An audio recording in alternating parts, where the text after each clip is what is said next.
a Jesús lo voy a presentar de la forma más informal. Me es raro presentarlo de otra forma porque te conocí informalmente. Igual. Así que lo que a mí me llegó hace unas semanas, hablando con José Edelstein, me dijo, tenés que hablar, bueno, y hablé con, ¿dónde está Rorru? Con ella, me dijo, hay alguien que no sabes, va a venir a Argentina, que va a hacer una operación que es una locura. Y yo dije, no puede ser, que no lo conozco. En el mismo día, a la misma hora, me escribe José Edelstein, un físico argentino que vive en España, y me dice, tenés que hablar con Jesús, Jesús está yendo, hace una cosa que es maravillosa. De golpe ahí me metí, escuché un podcast, me empezó a volver loco, yo no lo tenía en el radar, empecé a consumir desesperadamente publicaciones, escuché todo el podcast, vi los videos, aparece, y bueno, me voló la cabeza, ¿sí? O sea, Jesús es un neurocirujano, que para mí, que trabajo en el cerebro, pero el cerebro de la parte no médica, es una locura, que puedas ver un cerebro humano activo, opera personas con determinadas patologías, con las personas despiertas, y tiene una técnica completamente innovadora y distinta, que por lo menos creo que soy la primera persona que desea escuchar esta charla. Así que nada, espero que disfruten de la charla con Jesús. Tenés un público recontra hiperdiverso en edades y en formaciones, así que nada, escuchemos la charla. Yo voy a quedarme después modulando algunas preguntas. Así que nada, gracias, realmente gracias que te des un tiempo. Mañana es la cirugía. Tenemos que tener en cuenta eso, o sea, que viene a Argentina a hacer una cirugía, que es la primera cirugía que se hace no solamente en Argentina de este tipo, sino en el continente, o sea, en Sudamérica. Así que bueno, tenemos el privilegio de participar y de charlar con alguien que mañana va a hacer esta cirugía. Así que gracias por tu tiempo, gracias por venir y gracias a toda la gente que ayudaron a que esto suceda. Muchísimas gracias. Gracias. Me hace una ilusión tremenda estar aquí. No, es que, o sea, si ustedes supieran dónde nací yo, o sea, las Islas Canarias están en un punto que ni se ve. O sea, cuando vas en el avión Madrid-Buenos Aires, se ve así.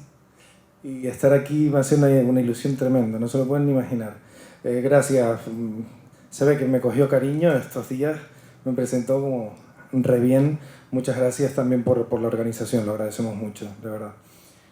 Bueno, y voy a intentar contarles por qué hago lo que hago. Y es que desde que era muy pequeño me parecía una cosa apasionante intentar entender cómo el cerebro de una persona, tú, claro, lo ves por fuera, es como si fuera una nuez, pero la cantidad de mundos que hay dentro de eso, es decir, es el único órgano, primero, que se estudia a sí mismo, así, y segundo, es el único que es capaz de generar elocuencia y generar mundos internos, tantos que nos da desde la creatividad hasta la locura. Entonces la pregunta es, ¿dónde está la mente?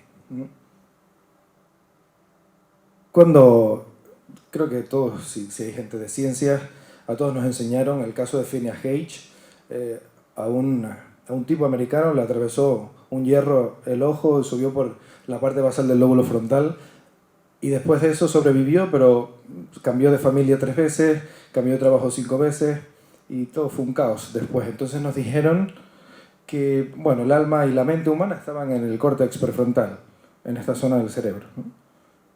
Y todavía casi que se queda esa sensación. Entonces, lo que vamos entendiendo es que quizás no tenemos que ponerle un punto concreto a la mente y empezamos a entender la incertidumbre de que es la consecuencia de la interacción dinámica de redes que se van reconfigurando con el paso del tiempo. Así me enseñaron a mí el cerebro en la universidad, así se aprende parte de la residencia como neurocirujano, y a esto le llamamos localizacionismo. Heredamos de la frenología el hecho de subdividir las porciones del cerebro diciendo esta parte del cerebro es una cosa, esta otra hace otra, esta otra, y al final no es así. No están aisladas. Entonces, ese modelo de un cerebro universal, fijo para todo el mundo, no sirve. Está obsoleto. Empezamos a verlo un poco así, ¿no? Esta es una de las ilustraciones que pondremos en el libro. Y yo me sentí cuando empecé la residencia en neurocirugía así, con el mito de la caverna. Estaba yo aquí mirando un cerebro en 3 dimensiones donde me decían, bueno, aquí está el área de emitir el lenguaje, aquí de comprenderla, aquí de moverse, aquí de la sensación corporal. Y de pronto, con la formación como neurocientífico, que era lo que realmente me interesaba, más que operar, que también lo hago porque lo tengo que hacer, pero realmente me interesa el funcionamiento, empezamos a entender de la neurociencia computacional cómo hay un montón de redes que ni siquiera llegamos a comprender, pero que sabemos que interaccionan y que en cada persona en muchas ocasiones son diferentes. Entonces está muy alejado de ser un sistema en 3 dimensiones. Entonces, aunque sea de forma conceptual, proponemos un modelo de 5 dimensiones donde incluimos el tiempo. El tiempo a corto plazo, aquí pueden ver en un procesamiento avanzado de una persona en reposo, y Kelso lo definía como la coordinación a corto plazo entre una región del cerebro que está en un sitio y en otra muy distante. Es como un grupo de ballet donde las regiones, los grupos neuronales, van interactuando, encendiéndose, apagándose, encendiéndose, apagándose de forma sincronizada. Y sin eso no podemos entender cómo todo el cerebro funciona como un todo. Y al final la intención del cerebro es transmitir de forma eficaz, efectiva y eficiente la información. Esa es toda la intención, para generar la cantidad de mundos que tenemos dentro. Entonces, si mañana el tumor que tenemos que operar se encuentra aquí, que es una región que siempre hemos clasificado como región crítica para el entendimiento del lenguaje, no habríamos entendido nada, porque esto que ven aquí no es más que un punto dentro de varios sistemas interconectados. Entonces no podemos pensar que el tumor está aquí y lo quitamos, sino que todo lo que hagamos aquí va a interferir. Aquí, por ejemplo, pongo 2 redes simplemente como ejemplo. La dimensión del tiempo a largo plazo va más allá. Cuando el cerebro está todo en su sitio y puede interactuar a corto plazo, se abre la puerta de la plasticidad. Y lo vemos muy claramente con los tumores. Fíjense, en la primera imagen es la primera cirugía, en amarillo sería el tumor, y cada uno de estos puntos azules son los puntos donde yo, al estimular con un estimulador que aplica corriente al cerebro, es como si yo le preguntara al cerebro qué pasaría si quitara ese trozo del cerebro. Entonces, esa es la varita mágica que me dice, aquí no puedes tocar, porque zona crítica para el procesamiento de las emociones, o zona crítica para acceder al lenguaje. Entonces muchas veces lo que hacemos con la cirugía despierta es, bueno, dejamos este trozo porque sabemos que hay una función crítica y esperamos 5 o 6 años, y cuando en la segunda cirugía operamos al paciente despierto con nuestra varita mágica, vemos como las zonas que estaban aquí en el borde se han desplazado 1 y 2 centímetros y aparecen nuevas regiones. Es decir, el cerebro se adapta, se redistribuye. Y cuando pasan 3 o 4 años más, pasa de nuevo lo mismo. Es decir, no podemos entenderlo como las funciones no son puntos fijos, es una cosa que cada vez lo vemos más. Y luego también hemos publicado que hay que tener en cuenta una quinta variable o quinta dimensión, que es la variabilidad entre seres humanos. Publicamos un artículo sobre cómo hacer una cirugía despierta en personas multilingües, y aunque todavía no sabemos exactamente cómo las diferentes dimensiones del lenguaje se organizan, sí que pueden ver que la T es la zona donde está el tumor, lo rojo es la zona que controla el movimiento, lo azul es la zona que controla la información sensorial del cuerpo, y todo esto son áreas independientes, aisladas para cada uno de los idiomas, donde al estimular el paciente no puede acceder a la palabra que en ese momento toque. Y en esta zona posterior también, y aquí pasa algo parecido. De hecho aquí, en las banderas verdes, cuando estimulamos, producimos una alteración en la atención y el paciente cambia de un idioma al otro sin darse cuenta. Y, por ejemplo, pueden ver que aquí hay y aquí no. Entonces, aunque hay cierta igualdad en las funciones muy primitivas como el movimiento, el resto de funciones empezamos a entender que hay una incertidumbre que solo podemos controlar con la cirugía despierta. Entonces, para mantener todo este sistema eléctrico, la plasticidad, la capacidad del cerebro de defenderse, hemos entendido que hay unos puntos que para la cirugía son el punto de detención. Ahí tenemos que pararnos. Lo llamamos simplemente le ponemos el nombre de Connector Stop Point, no tiene ningún misterio, pero lo importante es que estos puntos son la nutrición, o sea, es la autopista por donde va a ir el coche. Y ahí no hay plasticidad. Entonces, si cortas eso, no vas a poder mantener el sustrato de las redes que te mantienen tu mente como la tienes que tener y no se va a recuperar el paciente. No va a haber plasticidad. Por lo tanto, yo soy yo y con todo lo que soy, con mis emociones, y no con mi cerebro, sino con mi conjunto de conexiones neurales, con el conectoma. Así que después de esta misma experiencia, simplemente, nuestro cerebro de alguna forma va a ser diferente.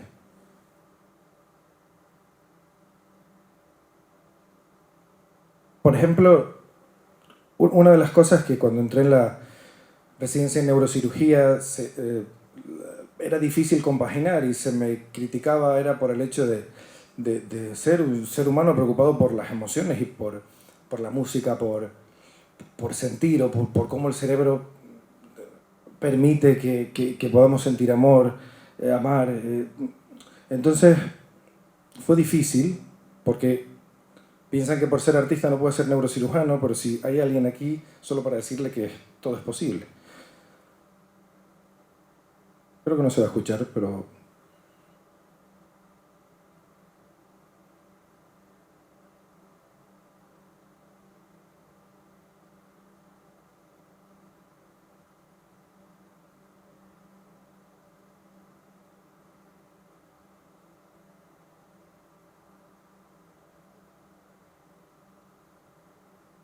Entonces, esta fue la primera frase que me encontré cuando llegué al hospital. Me dijeron otra, pero no la puedo decir. No sé cómo le dicen aquí al pendiente, al zarcillo, pero me dijeron... Iba con un tupé así por aquí arriba. ¿No? Me presenté al jefe de neurocirugía y me dijo, ¿tú vas a ser neurocirujano con el pelo ese? Y con el pendiente y artista, ¿no? Entonces se daba otra casualidad. Y es que hacía poco tiempo mi tío había muerto por un tumor cerebral que se operó en el lóbulo temporal derecho, dormido, que sigue siendo el paradigma de la cirugía actual. Y eso me marcó porque, aunque él estaba bien, podía hablar y moverse, me marcó que cómo una persona después de una cirugía podía dejar de amar, ¿no? Y podía dejar de ser ella misma, y a partir de ahí me obsesionó el hecho de no podremos llegar hasta la mente humana con la cirugía despierta, más allá de lo que se venía haciendo, más allá de ver si esta zona se encarga de hablar o de moverse, y eso fue lo que me ha obsesionado hasta ahora. Y para mí eso fue, como dice la canción de Jorge, ir al otro lado del río, ¿no? Tanto que hoy estamos aquí en Argentina. Y esto fue lo que vi. Me empecé a estudiar obsesivamente y vi que en los artículos de neurocirugía no se habla de las emociones, de la reincorporación al trabajo, de la vida familiar o de la vida sexual, a pesar de que los gliomas aparecen entre los 20 y los 60 años. A mí que me ven despierto, sin duda. Y a pesar de ello no hay una estandarización de una evaluación neuropsicológica de las funciones cerebrales, del paciente antes y después. O sea, no solo sabemos que muchos pacientes no quedan bien, sino que los que seguimos operando no hay una estandarización, no hay un nexo de la neurociencia básica y cognitiva con la cirugía. Entonces, si entiendes que el cerebro es un conjunto de redes bilaterales, paralelas, que se van reconfigurando, es imposible monitorizar ese funcionamiento si el paciente está dormido. El paciente está dormido, hay actividad eléctrica, pero no es la actividad eléctrica que tenemos cuando estamos despiertos haciendo tareas comunes. Simplemente una pincelada de por qué no podemos entender las funciones cerebrales como si fueran todas iguales. Las funciones muy básicas, como el movimiento o la sensibilidad del cuerpo, son funciones que dependen de redes que están segregadas, están distantes, no necesitan tanto cruce de información en el momento preciso y sincronizado, comparado con las que nos hacen ser lo que somos, lo que llamaríamos la mente, el lenguaje, la capacidad de leer el comportamiento de los demás, las emociones, la atención, la semántica, la memoria. Todas estas funciones no solo dependen de muchas más redes, sino que están todas interconectadas. Si vemos un paciente que tiene una función alterada como la memoria, es muy posible que tenga otras cosas alteradas como la atención. O si no, que le preguntaríamos a Fabricio cómo se interrelacionan las funciones cognitivas como la memoria y las emociones. Es clave, no podemos entender una función cognitiva sin las otras. La pregunta es si podríamos mapear estas funciones tan complejas. La respuesta es sí. No podemos encontrar un sitio en el cerebro para decir aquí está el sarcasmo o aquí está la nostalgia, pero sí que dentro de un castillo de naipes que va distribuido por el cerebro, que soporta esas funciones complejas, eso sí que lo podemos hacer. Entonces, dentro de este castillo, pues sí que puedes encontrar las cartas que tocan a ese paciente con ese tumor en ese instante. Y así sí que lo podemos entender. Por lo tanto, nuestra filosofía es, vamos a dar un paso más allá con la neurocirugía, vamos a pasar de operar el tumor a operar el conectoma de un paciente, que no es un tumor, es un paciente con unas emociones, con una calidad de vida personal, con unos problemas, con unos hobbies, con unas intenciones, sabiendo que las funciones no están localizadas en sitios fijos. No es que todo sea una incertidumbre, pero cuando encuentras un punto, no es la función está aquí, sino probablemente esto forma parte de un circuito. Y en esto, lo que nos encontramos nosotros es que el paradigma es, si tienes un tumor en el hemisferio izquierdo, que normalmente nos lo cuentan como el dominante, porque una buena parte se dedica al lenguaje, pues si está cerca de áreas críticas, el paciente se despierta, ¿no? Y comprobamos el lenguaje y el movimiento. Pero si está en el hemisferio derecho, normalmente el 98% de la literatura, el paciente se opera dormido. Dormido. Y es a ver qué pasa, ¿no? Entonces, esto es en lo que nosotros hemos estado trabajando. No porque queramos operar solo el hemisferio derecho, sino porque, por lógica, si las redes que soportan la mente son bilaterales, son de los dos lados, ¿por qué solo uno? ¿Por qué solo uno? ¿Por qué no es importante el resto? ¿No? Si funciona como un todo. ¿No? Esto es simplemente un diagrama de las funciones básicas en las que interviene el hemisferio derecho. No tendría sentido si no entendemos que todo esto es bilateral. Y aquí empieza todo. La pregunta era, desde aquella experiencia y con las ganas de acercarnos a la mente humana desde la cirugía, que parece una cosa como muy física, muy a gran escala, que para pensar en la mente tienes que inferir, porque solo ves un surco. Pero es que ese surco en esa persona respecto a otra es un mundo diferente. Entonces creamos un test para la cirugía, porque no había test para la cirugía del paciente con un tumor cerebral. Lo que hicimos fue usar varias técnicas, incluyendo traqueo de actores profesionales haciendo emociones complejas con inteligencia artificial, el procesamiento avanzado 3D y algunas otras herramientas para crear una emoción compleja que durara 4 segundos, porque nuestra pregunta a la mente solo dura 4 segundos. Si estimulamos más de 4, puede haber una crisis epiléptica. Así que ese es nuestro límite y de ahí la dificultad. Crear una tarea para llegar a la mente solo en 4 segundos.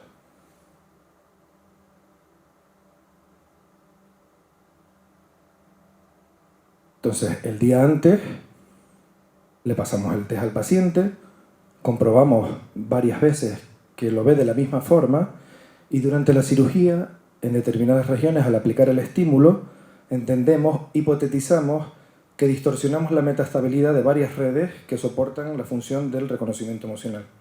Y así sabemos que esa zona es crítica para el procesamiento de las emociones.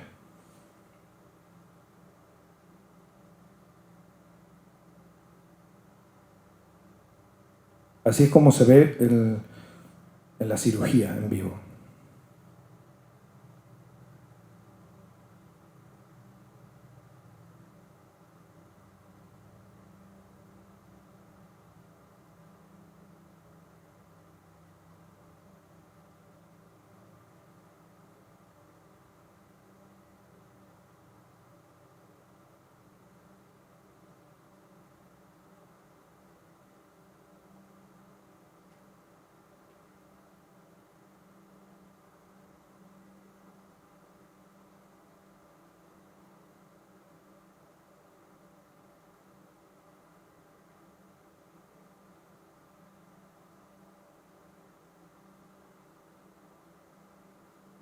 ahí, como vieron, aumentó el tiempo de reacción y además falló la emoción. Les pueden parecer difíciles las emociones de reconocer, por eso hay que individualizarlo para cada persona. Cada persona es un mundo. Entonces, acabo exponiéndole un poco cómo sería la práctica clínica, cómo lo abordamos. O sea, cómo planteamos una cirugía despierta a la carta, independientemente de donde esté el tumor. Este es el caso de una resonancia magnética cerebral de perfil de una paciente de 45 años, peluquera, mamá de un niño de 6 años, con un tumor muy grande que se metía hacia la zona del movimiento y también hacia el cíngulo, que es una zona crítica para el procesamiento emocional y todo tipo de funciones cognitivas de alto orden, y también en el cuerpo calloso, que es probablemente la banda más grande de fibras que cruzan de un lado al otro del cerebro. En un principio se planteó hacer una biopsia y quimioterapia, y nosotros con la cirugía despierta y pensamos que sí que podríamos quitar parte del cíngulo si vamos testeando en tiempo real si esa parte del cíngulo es crítica o no. Y eso fue lo que hicimos. Entonces, se ve un poco brillante, pero bueno, esto sería el lado derecho del cerebro, la paciente está de lado, aquí estarían los ojos, hacia aquí estaría la nuca, la parte posterior del cuello. Entonces vemos en azul zona crítica del movimiento, de la mano, de la cara, zona crítica de la sensibilidad de las manos, de la boca, aquí donde bloqueábamos el lenguaje, dos zonas críticas para el procesamiento de las emociones y una zona crítica para la cognición semántica. Es decir, la paciente no podía diferenciar si esto y esto, que son las dos cosas digitales, eran diferentes, por ejemplo, de una silla. Y las letras son los bordes del tumor. Entonces ahora lo que tocaba era navegar hacia la mente, preguntándole a ese conectoma hasta qué punto podríamos llegar, y que es imposible si el paciente está dormido. Entonces, cuando llegamos al cíngulo, respetando las zonas, siendo el cíngulo algo tan importante, pero que sabemos que hay plasticidad y variabilidad entre seres humanos, empezamos a hacer una estimulación constante para irle preguntando a la mente si podemos quitar esa parte o no. Y llega un punto en el que, como pueden ver aquí, la paciente comienza a tener fallos repetitivos de reconocimiento emocional. Y entonces ahí paramos. Porque entendemos que la paciente nos ha dicho, me da igual todo, solo quiero mantener el yo y poder cuidar de mi hijo. Entonces, incluso en el caso de que hubiera sido más complejo, yo me habría centrado sobre todo en la parte de la cognición y creo que hay que escuchar al paciente e intentar hacer lo que podamos. Al fin y al cabo no es magia. Y pueden ver la resección postoperatoria con el vacío de una buena parte del tumor, y aquí hay un pequeño resto que es donde estaba el puesto el número 1, porque esa parte de su cíngulo no se había plastificado para poder ser removido sin problemas. Y esto es lo que consideramos una cirugía despierta a la carta. La paciente a día de hoy disfruta de una vida en familia totalmente normal, con otros problemas de salud como tendría cualquier ser humano. Esto fue un caso que operamos en Polonia en junio. Un paciente, como pueden ver, el mismo tipo de alteración. Aquí altera una parte también importante del cerebro, que es la ínsula, que tiene funciones básicas en, por ejemplo, la percepción del yo y del yo soy diferente al ambiente, o la percepción de las sensaciones que tenemos en las vísceras y muchas otras funciones. Muy importante también en la atención. Pero bueno, se le hizo hace 10 años una biopsia y radioterapia y no se operó al paciente. Entonces nos invitaron a hacer esto con cirugía despierta. Por cierto, aquí en lila se ve el tumor y aquí se ven esas carreteras profundas que entendemos que hay que dejar preservadas para que la plasticidad y la sincronicidad entre redes sea perfecta. Hicimos lo mismo, zona crítica para el movimiento de la boca, zona crítica para la emisión del lenguaje, los bordes del tumor y dos zonas fundamentales para el reconocimiento emocional. Por lo tanto, entramos por aquí hacia la ínsula, a extirpar el tumor y a ir viendo en cada punto si el paciente tenía problemas para reconocerse a sí mismo, para evaluarse a sí mismo, para reconocer emociones, para hablar, para las funciones ejecutivas, es decir, hacer varias tareas a la vez. y demás. Y llegamos a uno de los puntos críticos. Una de esas carreteras la encontramos aquí y ahí paramos. Y puede ser que en este paciente nos diera una alteración en el reconocimiento de las emociones y en otro paciente nos da otro problema, como puede ser la articulación. Y aquí, justo un poco más abajo y lateral, el paciente sufrió una desconexión del medio, del que fue totalmente consciente, y que tras el estímulo el paciente nos decía, o le decía a Natalia, que es la neuropsicóloga, le decía, me he desconectado del medio por unos segundos. Ahí sabemos que tenemos que parar. El problema es si el paciente está dormido, es que esto no podemos saber dónde se para exactamente. Bueno, y aquí se ve la resección.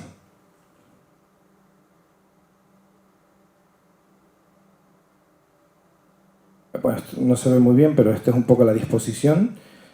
Aquí se coloca el cirujano, aquí está el paciente haciendo las tareas y por aquí estaría Natalia haciéndole las preguntas al paciente.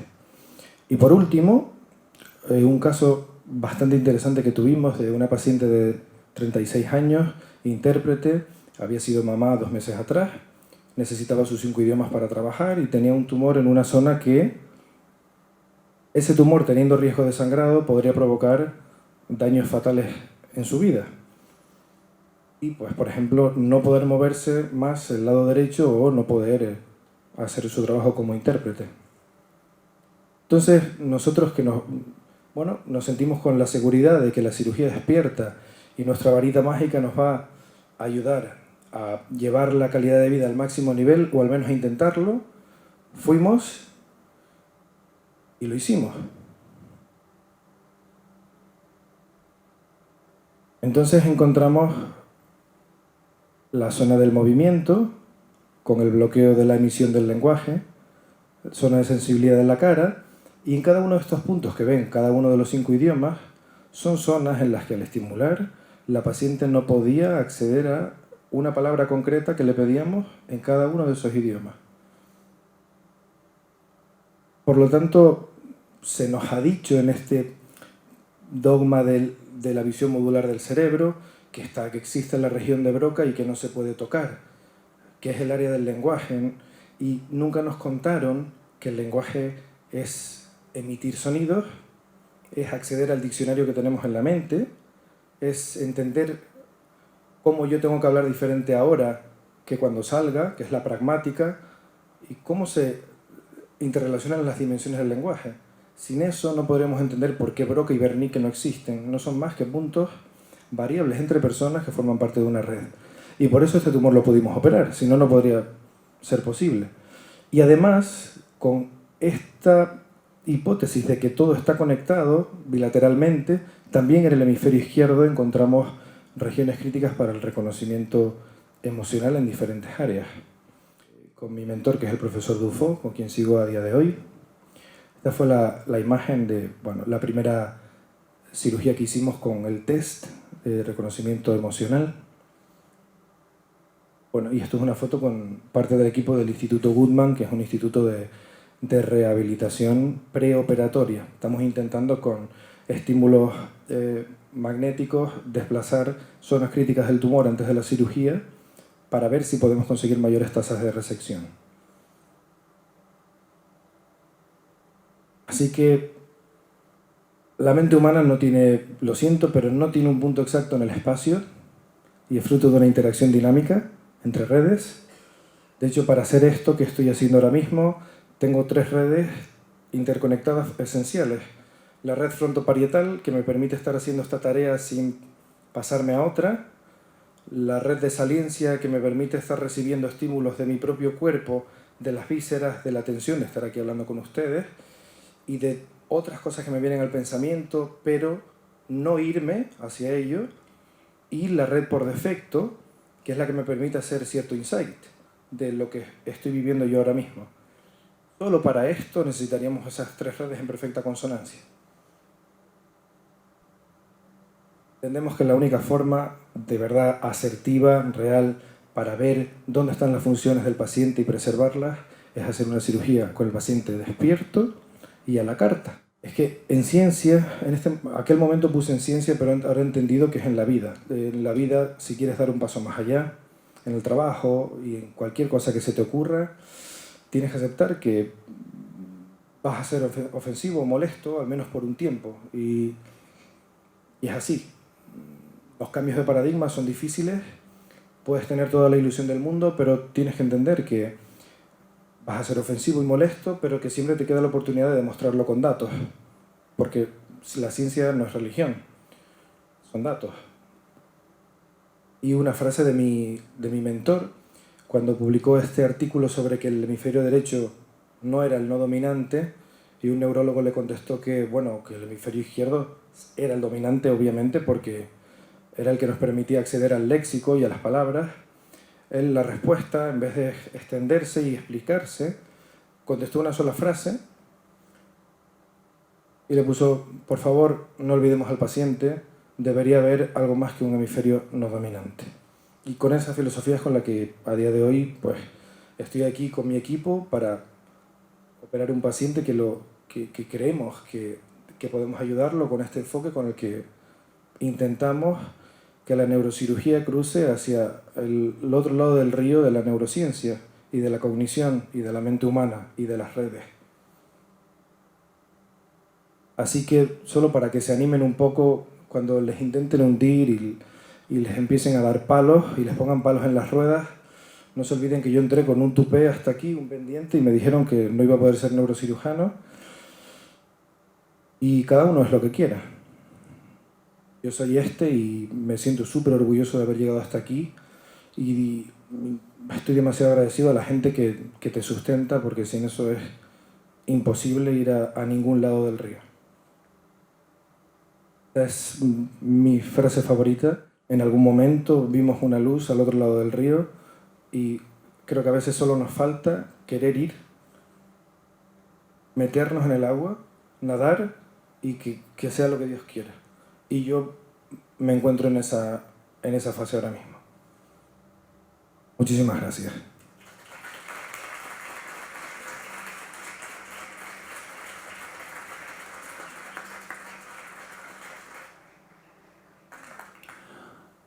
Wow. Qué loco. Yo no sabía nada de todo esto, por lo cual lo sabía, pero no había visto los videos. Es alucinante, te digo, o sea, con total sinceridad. Hace, no sé, como 20 años, no sé si 20, pero estimo que hace muchísimo tiempo, yo arranqué siendo un congreso, siendo estudiante de biología, y fue un congreso que se organizaba de la Sociedad Argentina de Neurociencia, que es la sociedad que reúne a todos los neurocientíficos de Argentina. Es una sociedad nutrida pero pequeña. Y de casualidad caí en una conferencia, en la conferencia plenaria, de un tipo, que era un brasilero que yo no sabía quién era, que se llamaba Nicolelis. Y esa hora, yo me senté ahí en el piso, me cambió la vida, ¿viste? Como dije, una locura la charla. O sea, no sé si la charla en sí, pero en mí generó como un cambio completo de paradigma interno y encontré como esa luz, ¿viste? Quiero ir para allá, ¿viste? Como 20 años más tarde, o 15 años más tarde, no sé cuánto tiempo pasó, bueno, Nicolelis fue un referente, o sea, hizo un exoesqueleto, podía decodificar ciertas neuronas, es un científico hiper reconocido, pero creo que a mí me modificó muchísimo. Hoy, en esta, no sé, en esta hora, 20 minutos, sentí una cosa parecida, es como, porque me cambiaste un montón de cosas que yo pensaba con datos, así que tremendamente agradecido por, no sé, porque en 10 días dije, loco, esto no puede ser que esté sucediendo. Así que me pareció un resumen terrible de un laburo que cambia realmente un paradigma médico. Pero por otro lado, hay un montón de condimentos que son alucinantes para mí, desde lo técnico. Primero, operar a una persona en vivo debe ser muy fuerte, ¿sí? Ver un cerebro y marcar y poner esos banderines, o sea, me parece una locura. Y digo, hay algo ahí mágico también, que dentro de esa superficie hay funciones, está la persona, ¿entendés? O sea, vos hablás de las emociones y de determinadas características, y cómo cuidar determinadas cuestiones que a veces es el reclamo que le hace la sociedad a la medicina, básicamente. O sea, y lo terminaste diciendo en esa frase, hay una persona en el fondo. Entonces decir, ¿qué elegís? Yo cuando leía las notas y veía, decía, no, ciencia a la carta, ¿qué elige? Y dije, puede ser que haga esto, ¿sí? Así que, digo, me ha volado la cabeza. Estoy todo el tiempo reprimiendo como ese insulto que uno tiene, diciendo, no, puede ser. ¿Viste? Como cuando uno insulta es porque siente algo muy profundo y no lo puede expresar con palabras. Así que, digo, súper agradecido de la presentación. No sé si el resto, yo me dedico a una partecita específicamente de interés sobre el cerebro, así que creo que me interpeló de otra manera. Así que no sé si el resto, no sé cómo la vio. Me salen 15.000 preguntas, ¿sí? ¿Te parece que Lo que quieras. hacer preguntas? Sí, ¿Tienen claro, alguna pregunta preparada? ¿Tienen alguna idea? Hay mucha gente acá que es muy joven, ¿sí? Y no, otros no tanto somos jóvenes. Así que digo, se pueden animar a hacer la pregunta que tengan ganas. La no más tiene estúpida de las preguntas está bien. es que De verdad, de verdad. es probablemente la más genial. Arranco yo y después digo, piensen algunas si tienen ganas, pero arranco yo con una que a mí me parece como algo trascendental. Primero me parece fantástico, ya me dan ganas de pedirte esas caras, o sea, la concepción de hacer esas caras, quizás para las personas que no lo saben, es muy complejo y muy difícil. O sea, hay muchos papers sobre personas que hacen gestos y esa búsqueda de decir, bueno, buscar actores que hagan caras particulares, eso es hiper complejo. Vos lo dejaste ahí en 4 segundos, pero ese procesamiento, dijiste inteligencia artificial, es muy complicado. ¿De dónde viene esa búsqueda? ¿Cómo sabés, digo, teniendo 4 segundos? ¿Y cuál es la reacción de la persona cuando se enfrenta a decirle, bueno, yo te voy a operar en despierto, tenemos que estar entrenados y vos tenés que ayudar y colaborar, pero también tomar una decisión, porque en su respuesta está la decisión sobre su vida. Digo, ahí también hay algo sumamente importante. O sea, ¿cómo es el procesamiento tuyo en esa situación?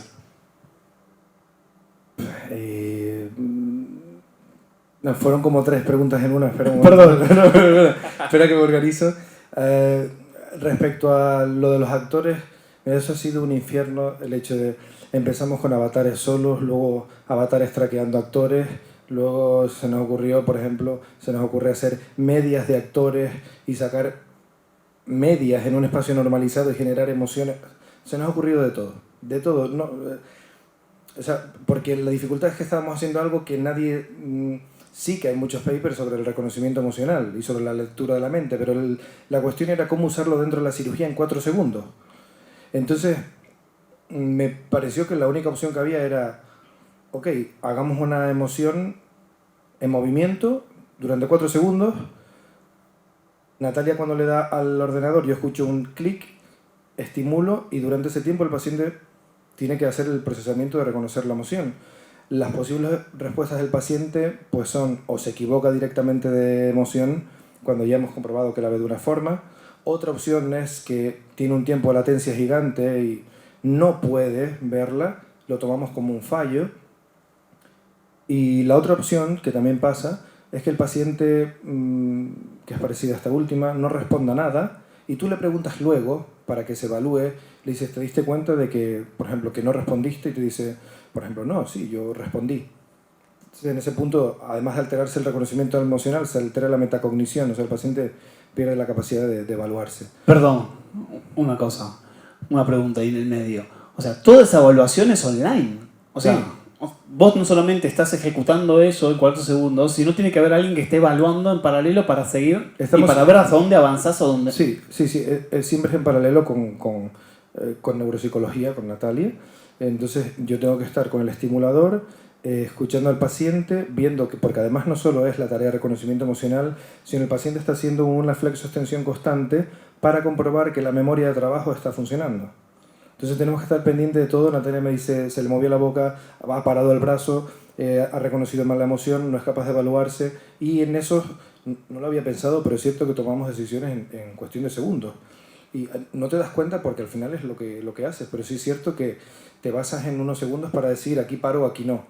Lo bueno es que intentamos siempre comprobar que esa zona es crítica y volvemos a estimular de nuevo para comprobar que pasa el mismo fallo.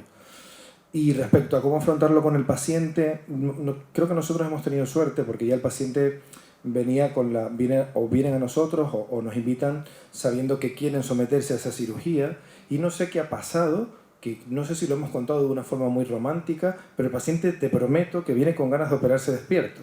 Solo le falta pedirnos que cuando nos pasa los test de reconocimiento emocional, ¿no? Y el paciente viene motivado, y hoy estábamos hablando con el paciente y le decíamos, mira, es que esta es la carrera más importante de nuestra vida, la tuya y la nuestra. Son 2 horas y media, porque después de 2 horas y media el paciente ya se cansa y no puedes hacerlo. Es la carrera más importante de tu vida y sin ti no podemos hacer nada, porque toda la información depende de él.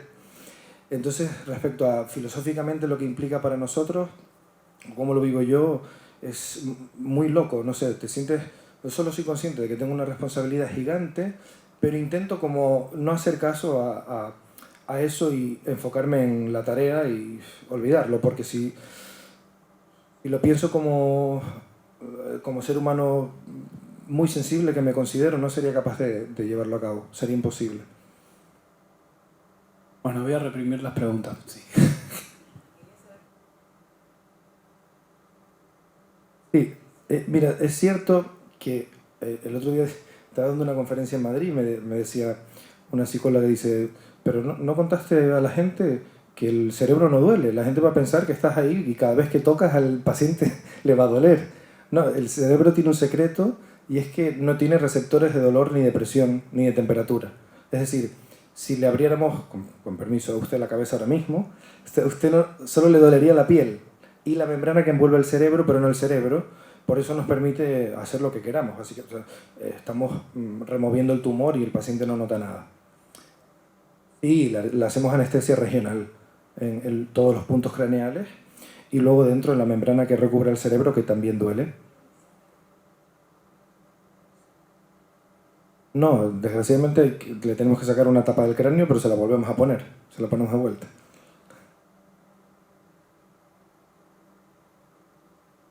El hueso no duele. No. No, le ponemos anestesia. Mira, llega...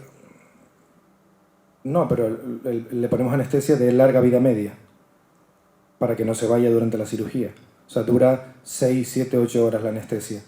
Es decir, yo llego al quirófano, está el paciente allí, el anestesista le pone la anestesia en el cráneo, le sujeto la cabeza de forma fija con unos pinchos que tenemos, y luego ya podemos hacer la cirugía. O sea, al paciente no le duele, porque ya es como si me abriera la piel aquí en la mano, porque tiene anestesia. Sí, pero es que ya dentro no duele, ya dentro del cerebro ya no duele, y fuera no, porque está anestesiado. No sé si me expliqué. Sí, pero no duran tanto, sí duran, pero no son 24 horas. Entonces, 2 horas es con el paciente despierto, pero que entre que abres y cierras, pues 4 o 5 horas, 6 veces. Pero sí dura la anestesia, ya que tenemos a la persona despierta, no le causamos dolor, no.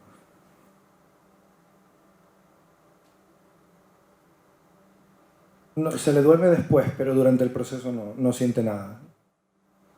Estaba pensando que no es lo mismo reconocer una emoción que sentir la emoción. ¿Pudieron resolver el problema adentro de quirófano de realmente poder estimular las áreas de sentirlo, no solo reconocerlo? Y por otro lado, no solo es el reconocimiento visual lo que te llega, y no te llega por el mismo lugar tampoco, porque es otra red. Y obvio que te voy a preguntar por las redes y cómo lo vas a validar y esas cosas. Sí, te contesto todo. Gracias. Hay un problema con la emoción, y es que es multidimensional, como el lenguaje. Entonces, respecto a que el reconocer la emoción no es sentirla, es sí y no. Para entender la emoción como proceso cognitivo nos tenemos que ir al fenómeno de la empatía. Mejor. Y el fenómeno de la empatía tiene 3 niveles. Está la percepción automática, que es la que nosotros valoramos, que es ver qué emoción tiene. Luego está el proceso del mimicry o el embodiment, que se demuestra que de alguna forma el paciente cuando reconoce una emoción la está sintiendo, aunque sea en menor nivel, y luego está el proceso cognitivo asociado a ello que te permite tomar una decisión en base a tu conciencia ética de la persona está mal, voy a quererla, o la persona está mal pero me ha hecho daño y me alejo. Entonces, todo reconocimiento emocional tiene una parte de sentimiento de lo que la persona está sintiendo. Si no, estaríamos hablando de una patología. Respecto a por qué lo hacemos así, es porque es mucho más sencillo analizar el reconocimiento emocional, porque es objetivable, porque ya has visto cómo lo hace, que analizar una sensación subjetiva, que es corporal muchas veces, y que no podemos estar seguros de si el paciente lo está sintiendo o no, porque es demasiado subjetivo. Pero además también lo hacemos porque no nos interesa la emoción per se, nos interesa el reconocimiento de la emoción con los demás, porque ya no solo hablamos de emoción, sino de comportamiento. Esa es la otra razón. Por eso valoramos el reconocimiento emocional, porque es objetivable y porque ya no es solo la emoción per se, sino es la emoción respecto a los demás, que es el backbone de la cognición social. Respecto a las redes, para hacer los análisis, siempre que cuando ves las banderas, yo eres médico físico, ¿no? Física médica. Cuando saco el mapeo con las banderas, hacemos una resonancia postoperatoria a los 3 meses, donde ya no hay detachment de la dura madre. Esa imagen de la resonancia postoperatoria la meto en el MRI Cron y pinto a mano el volumen que he quitado de tumor.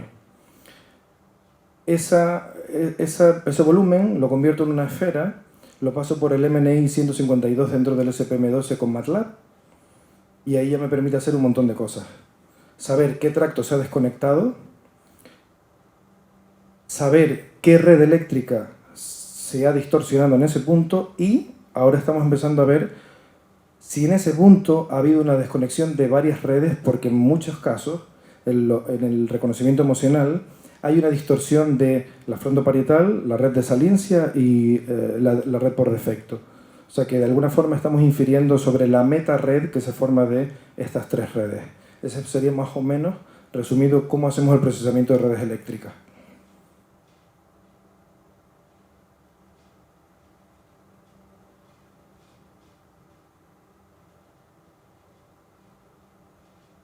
A ver, perdón, no te entendí. Sí. Perdón, hacen el análisis directamente con redes y no con regiones. Es que las regiones forman parte de las redes. Entonces, Claro, pero una región puede estar recontraconectada con otras que no estén por adentro de esas 4 o 5 que mencionaste. Ahí entra el resting state. Claro. Entonces, con el resting state tenemos para cada voxel del cerebro cómo está interconectado cada región con las otras. Da igual si es una red u otra, eso lo podemos calcular. Pero para esa pregunta tenemos el resting state. Entonces ya no hablo de pintar la esfera, sino paso de pasar esa coordenada normalizada dentro de cualquier atlas de redes eléctricas. Y así saco la conclusión independientemente de la región, porque es cierto que el tumor está en una región sola, pero las redes están por todos sitios. Así que lo hacemos a través de simplemente la coordenada. ¿La intención es predecirlo en el futuro? Yo creo que será predecirlo, ¿no? Por muy bonita que nos parezca la cirugía despierta y que el paciente tenga mejores resultados, ya es muy difícil convencer a la neurocirugía y creo que trabajas con neurocirujanos, ¿no? Tremendo. Ya es recontra difícil, ¿no? Yo entiendo que en el futuro, por ejemplo, si yo cogiera 1000 pacientes y hacer una base de datos con un algoritmo, hacer un deep learning y conseguir predecirlo, es posible que en el futuro no se tenga que operar a nadie despierto. Lo que me parece difícil de predecir es la instantaneidad de las redes eléctricas en cuestión de segundos para hacer fenómenos, para hacer comportamientos dirigidos. Eso sí me parece difícil de predecir, pero es posible, yo creo que sí. Gracias. ¿Ah? Ahora nadie va a querer preguntar. Esa fue dura, ¿eh? Joder. Hola, ¿qué tal? Buenas tardes. ¿Cómo estás? Jesús, bueno, primero que nada, muy inspirador para nosotros los jóvenes, estudiantes de medicina. Yo también soy joven, ¿eh? O sea que sí. Bueno, Toma. la verdad que está muy bueno todo, sobre todo porque, bueno, no se habla tanto, quizá, o por lo menos acá yo no lo vi, no lo charlé ni nada, Pero mi pregunta es un trabajo magnífico. ¿Cuáles son las limitaciones que vos crees que el trabajo que están haciendo ustedes tiene? O sea, las falencias que puede tener o qué es lo que hay que mejorar. Como en todos los buenos trabajos hay limitaciones. Y la otra es, ¿están tratando de hacer esto, traspolarlo a psicocirugía, como por ejemplo para trastorno obsesivo compulsivo y demás? ¿O todavía no abrieron ese campo? Perdona, ¿cuál era la primera? No se me fue. Perdón, las limitaciones Sí. que tiene el trabajo. Limitaciones, yo particularmente tengo a tope, y el equipo también, y en eso trabajamos, ¿no? A ver, respecto a las limitaciones de la cirugía despierta, hay una cosa que es clara, tú haces la cirugía despierta para operar un tumor, entonces no podemos analizar el resto del cerebro, esa es la primera que se me ocurre. Yo hago una craneotomía para acceder aquí al frontotemporal, pero lo que está pasando aquí no lo puedo saber. Solo lo puedo inferir por la red, pero no tengo toda la información del cerebro. Por lo tanto, en el fondo es una herramienta terapéutica, pero que la usamos para investigar y sacar modelos. Yo creo que ahora la dificultad o la limitación de la cirugía despierta, yo creo que son los tractos profundos. El hecho de llamarlos puntos stop del conectoma es porque hemos intentado crear un concepto para el neurocirujano para entender dónde parar para preservar la calidad de vida. Entonces, una limitación que se me ocurre es siempre que el tumor invada los tractos profundos, tienes que dejar esa parte del tumor porque no se va a plastificar. Pues que limitaciones tengo un montón. O sea, cuando los tumores afectan a zonas primitivas que no, porque este fenómeno que he contado de conceptualmente 5 dimensiones es solo para el telencéfalo, para los hemisferios, pero si tienes un tumor en el mesencéfalo, esto no lo puedes hacer. Y en el tronco es imposible. No se puede, eso es una clara limitación, pero yo creo que esa limitación sí que no la vamos a poder resolver, porque es que hablamos de centros primitivos sin plasticidad. No lo creo. Y además que no están directamente interviniendo en la cognición. De hecho, la cognición, aunque tiene el soporte de las estructuras básicas, depende de estructuras hiperdesarrolladas como la corteza cerebral. Y respecto a la psicocirugía, honestamente nosotros no somos especialistas en psicocirugía, pero sí que estamos intentando crear modelos para entender cómo funciona la cognición y que a posteriori nos permita, por ejemplo, hacer un tratamiento dirigido a la patología psiquiátrica. Porque hasta ahora la patología psiquiátrica, por ejemplo el TOC, se trata con un estimulador cerebral que es como un marcapasos que se coloca, no soy especialista, pero no sé, en el cuerpo estriado, por ejemplo, en la cápsula interna. Y bueno, un tercio de pacientes mejoran, un tercio no. Y al margen de no ser especialista en eso, lo que veo es que a todos los pacientes, o aproximadamente se les pone en la misma región, y que un poco nos hemos olvidado de la sustancia blanca, ¿no? Si no es todo, son núcleos, y yo creo que probablemente, esto es una opinión, puramente, no soy entendido, pero creo que habría que tener más en cuenta la red, más que el epicentro, y ver cómo modificar la circulación eléctrica, la transmisión de información. Al final, cuando un paciente con un tumor tiene una alteración en el reconocimiento emocional, pasa algo parecido con el autismo.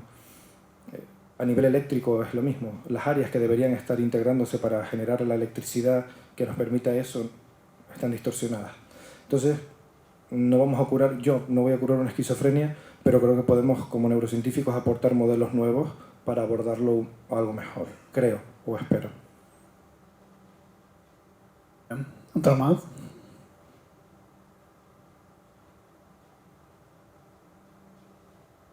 Buenas. Yo te quería preguntar por qué pensás que hay un cierto o bastante escepticismo de los neurocirujanos tradicionales. Si es que pensás que nace del ego, o si es que quizás todavía no encuentran tanta evidencia, o por qué pensás que hay un escepticismo a la cirugía despierta. Gracias. Las personas fueron compradas para hacer preguntas. Y queda grabado esto además. No, yo estoy encantado con la neurocirugía, los neurocirujanos, creo que está todo bien y que cada uno hace un poco lo que considera. No sé, hablaba con Gaby hace poco, yo creo que es obvio que la neurocirugía tiene que dar un paso más allá. Es que me puedo meter en un lío respondiéndote, pero, o sea, a mí me preocupa la mente humana. O sea, yo he entendido ya que el proceso de extirpar un tumor es un proceso mega complejo que necesita entrenamiento, pero más allá de eso me interesa saber cómo evitar que... O sea, me interesa, yo le pido a Natalia, que es la neuropsicóloga, que por favor analicemos el Arizona test para ver si realmente con lo que estamos haciendo va a mejorar la disfunción sexual en los pacientes o si la capacidad de tomar decisiones... O sea, a mí me obsesiona entender qué pasa. Entonces, el tema del ego de los neurocirujanos, yo creo que es mejor que se lo preguntes a Gaby, porque yo soy artista, yo no sé nada, no quiero saber nada, pero como en todos sitios hay opiniones diversas. Tú puedes estar más a favor de una cosa o de otra. Lo que está mal es negar la evidencia científica. O sea, si tú ves un paper publicado en Nature o en Brain, tú debes creerte eso. No me debes creer a mí ni al jefe de servicio de tu hospital de neurocirugía.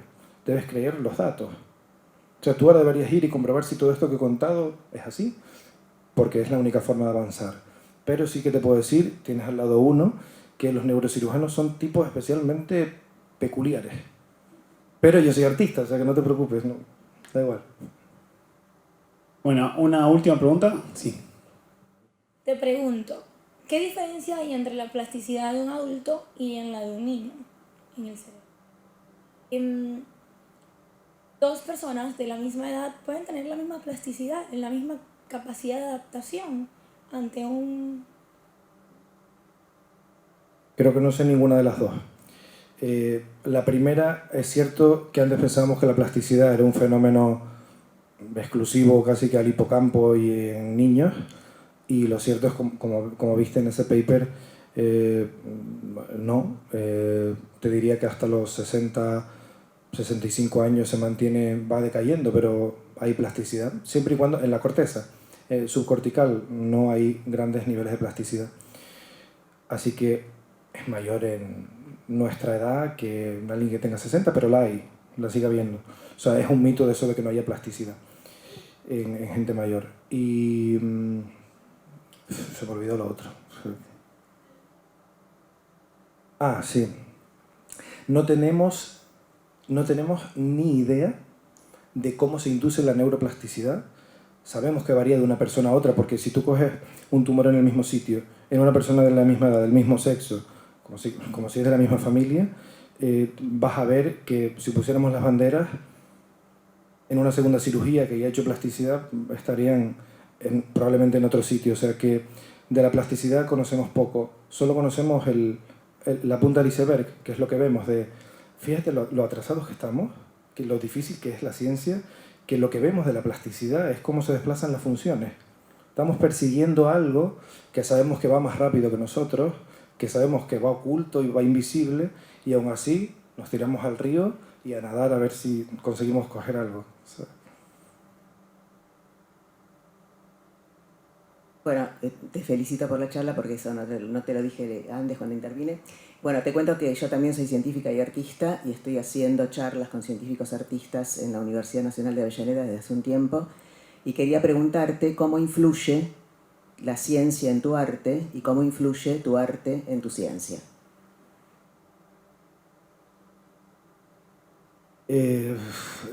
Siempre lo he visto como una cosa bastante de la mano. Yo nací y en mi casa había instrumentos y la gente cantaba, y para mí era una cosa como normal, jugar con la música. Sí que pronto... difícil. Lo veo como un todo. Entonces no me sentiría capaz de ser una sola cosa, porque fíjate que pienso que si he dado pocos pasos, pero si este paso que he dado en la neurocirugía, yo creo que si me he atrevido es por ese niño interior que tiene alguien como artista que quiere esa necesidad de crear algo que antes no existía y que es una bendición. Y yo creo que eso es lo que llevo dentro, de necesidad de crear y de ir más allá. Entonces sería como indivisible, sería como disociarme el yo artista y el yo científico para mí es lo mismo, y por eso muchas veces creo que tengo a lo mejor visiones diferentes dentro de un campo como la neurocirugía, que es mucho más esto es esto, esto es amarillo, esto es negro, esto... Entonces a mí me encanta ver las cosas difuminadas y de colores. Las dos influyen y, no sé, disfruto tanto operando un cerebro como poniéndome al frente de una orquesta sinfónica y dirigiendo mi música. Pero cuando diriges una orquesta sinfónica no le cambiaste la vida a nadie. Con una cirugía se la cambias a una familia entera y solo una familia de las que creo que he ayudado habría valido la pena para hacer todo lo que he hecho, sin ninguna duda. No, lo sé, pero cuando tienes la oportunidad de vivir las dos cosas, tú vas a casa y dices, yo por lo menos, digo, gracias Dios porque es otra cosa. Que las dos son bonitas, pero por supuesto. Pero lo de ayudar a una familia es una cosa que yo no le veo comparación a casi nada. No, pero por supuesto. Sí, estoy totalmente de acuerdo. Bueno, ¿cómo la pasaron? ¿Bien? ¿Vos cómo la pasaste? Estoy encantado. ¿Hace cuánto que estás en Argentina? Nada. No me acuerdo de esto. Pero en Argentina el 3 tiempo días. pasa de distinta manera. Probablemente sientas que estás hace una década, fueron 3 días. Te juro por Dios. Por eso yo tengo 16 años. No, te juro. Pero estoy así.